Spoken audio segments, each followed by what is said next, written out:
Okey, contoh, kau buat iklan, kau jual tudung. Dia turun kat bawah pula komen, saya juga jual tudung. Okey, adakah hukum?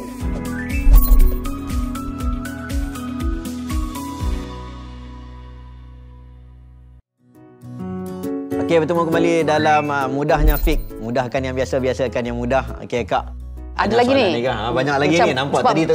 Berfikir je sentiasa. Tadi berangan satu hal, ni berangan lagi. Ni berangan lagi. So, memang kerja berangan je lah. Okey, sekarang ni sebab kita dalam line business kan. Okey, macam Linda selalu buat live, kita akan cerita pasal sesuatu produk lah. Okey, dan macam contoh produk Linda lah, tudung Linda lah. Linda akan cerita pasal hijab ke apa ke. And then bila tengah-tengah promote tu, ada orang lain yang tukang masuk, dia overlap lah masa apa kita cakap tu. Macam kita cakap, Linda ada jual pleated shawl, di mana pleated shawl ni design saya sendiri ni semua, kali hitam ni. Lepas tu ada orang masuk, dia kata, saya pun jual juga pleated. Brand lain, pleated shawl. Saya pun pleated juga, apa semua. Harga saya murah ke apa ke semua. Adakah benda tu, yelah jadi haram, macam mana tu? Okey, baik. Pertamanya kita tengok pada marketing yang kita buat tu, adakah berbayar, kita gunakan segmen apa. Contohlah kalau kita masuk TV ke ataupun masuk atau benda-benda yang lain yang melibatkan segmen berbayar. Dia sailang kat belakang. Yang tu tak boleh. Tetapi dalam bab akak tadi, okey, contoh, kau buat iklan, kau jual tudung. Dia turun kat bawah pula komen, saya juga jual tudung.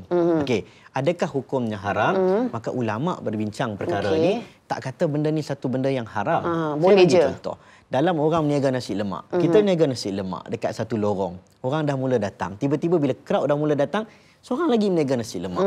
Adakah hukum haram orang sebelah lagi tu meniaga nasi lemak? Okey, kalau kita kata haram, macam mana orang meniaga dekat Rantau Panjang?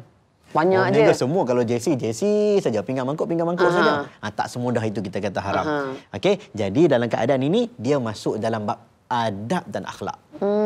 Simple ya. Tiada adab dan akhlak. Ya, tak beradab lah. Kita buat iklan untuk barang kita, engkau masuk. Adab ke mana?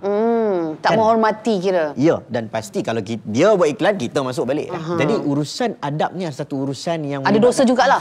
Ada dosa. Ada dosa dari segi adab. Tetapi dari segi transaksi jual beli, selagi mana orang itu tak menipu dalam produk dia, dekat bawah tu dia tak cakap benda bohong. Okey, kat atas tu produk tu tak betul, produk saya lebih betul.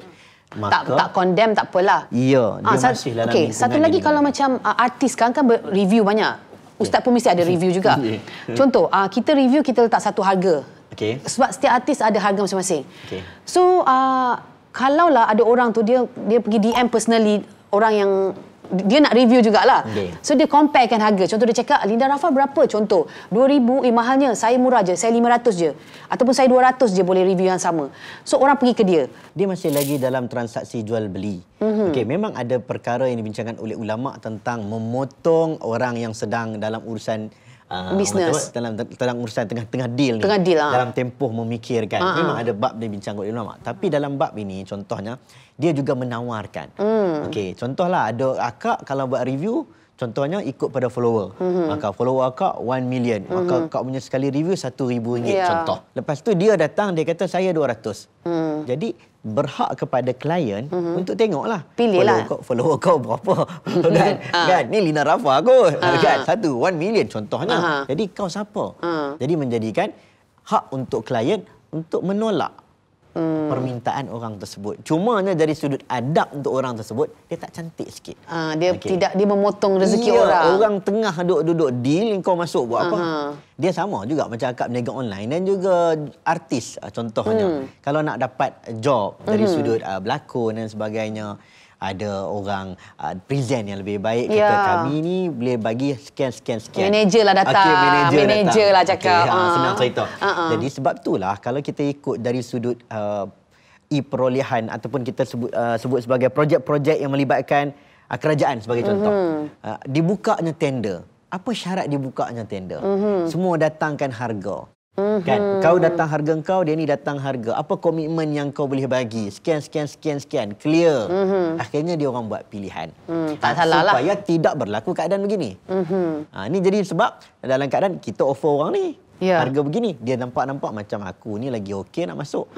Manager pula masuk pula. Dia tak berapa cantik dan kalau boleh tu kita elakkan supaya tidak berlaku orang panggil pergaduhan. Sebab dalam kontrak, saya bagi contoh. Kontrak bab nikah, bab tunang. tunang, tidak boleh kita meminang di atas pinangan orang lain. Kalau orang tu dah bertunang tak boleh kacau lah.